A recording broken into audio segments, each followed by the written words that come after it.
¿Qué le espera a los peruanos en esta segunda vuelta? Vamos a hacer un enlace en vivo con Roberto Izurieta, profesor de la Universidad George Washington. Gracias por estar con nosotros, profesor.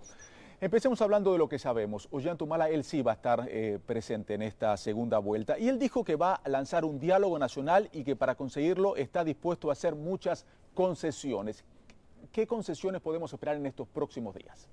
Bueno, por un lado necesitaríamos concesiones y el pueblo peruano necesitaría aclaraciones. En CNN vimos el debate completo y hubo una serie de menciones sobre él, preguntas que no tuvieron respuestas, como por ejemplo lo que está en su plan de gobierno de la necesidad de disolver el Congreso para convocar una asamblea constituyente, por ejemplo. Estas son cosas que traerían mucha inestabilidad y que recuerda pues los canales utilizados por presidentes como Hugo Chávez y Rafael Correa y Evo Morales.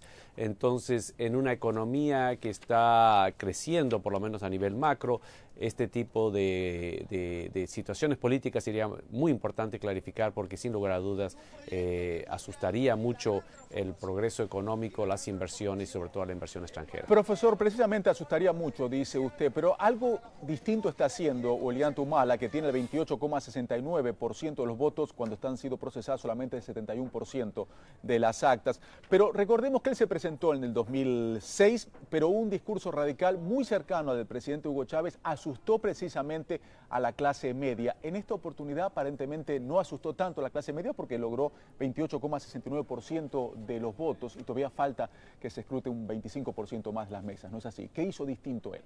Sin lugar a dudas, como tú dices, su discurso fue moderado y lo otro que sucedió en esta elección es que el presidente Hugo Chávez no intervino en el proceso electoral como lo hizo hace 5 años. Esos son dos elementos.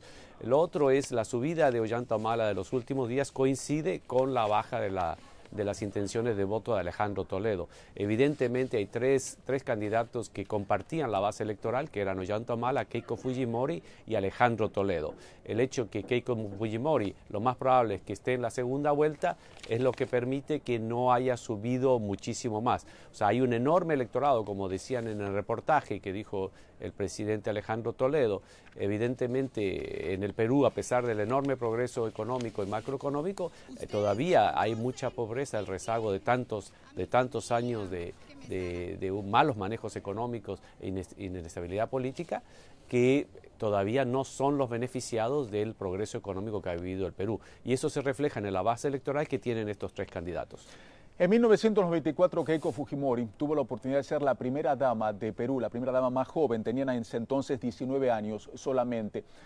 Todo indica, no está asegurado, pero que ella iría a la segunda vuelta si estos números no cambian. ¿Está preparada ella para ser presidenta del Perú?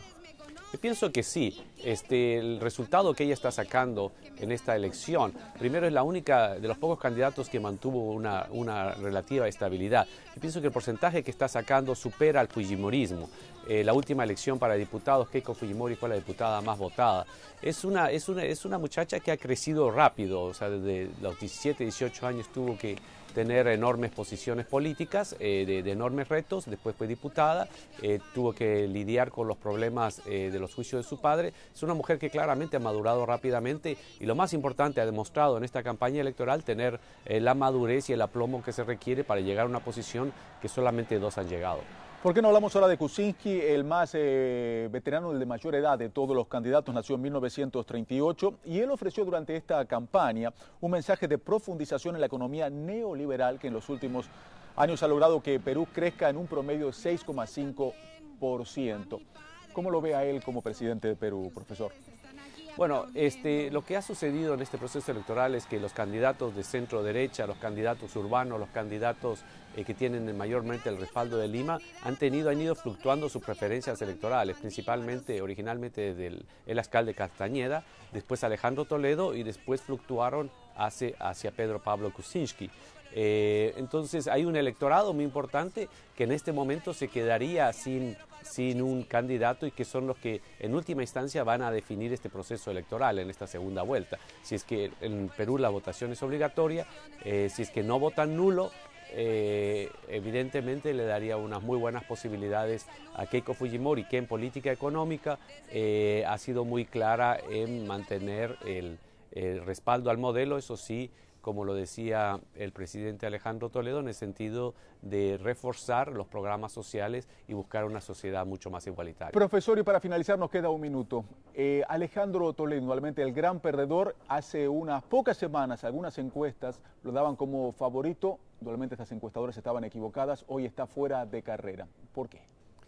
Bueno, Alejandro, primero yo pienso que hace los últimos años el candidato favorito era Castañeda. Yo pienso que él es el resultado en términos de estrategia electoral el más pobre. Alejandro Toledo, por el contrario, inició su campaña muy temprano, lo cual fue una decisión acertada, pero no tuvo una estrategia que le permita mantener ese crecimiento súbito que se da en gran parte cuando entra solo al proceso electoral, pero más allá de eso creo que que es un buen candidato y hizo relativamente una buena campaña. Pero lo que demuestra lo que yo decía, que el electorado de centro derecha, el electorado urbano, el electorado limeño, claramente no se ha sentido cómodo con ninguno de las tres opciones que han tenido, Castañeda, después Toledo y Pedro Pablo Kuczynski, al punto que esa fluctuación de votos fue muy alta en los últimos 5 meses. Profesor, estaremos muy atentos a estos resultados. Les repito, solamente se conocen 71,32% de las actas procesadas. Roberto Zurrieta, muy amable. Muchísimas gracias.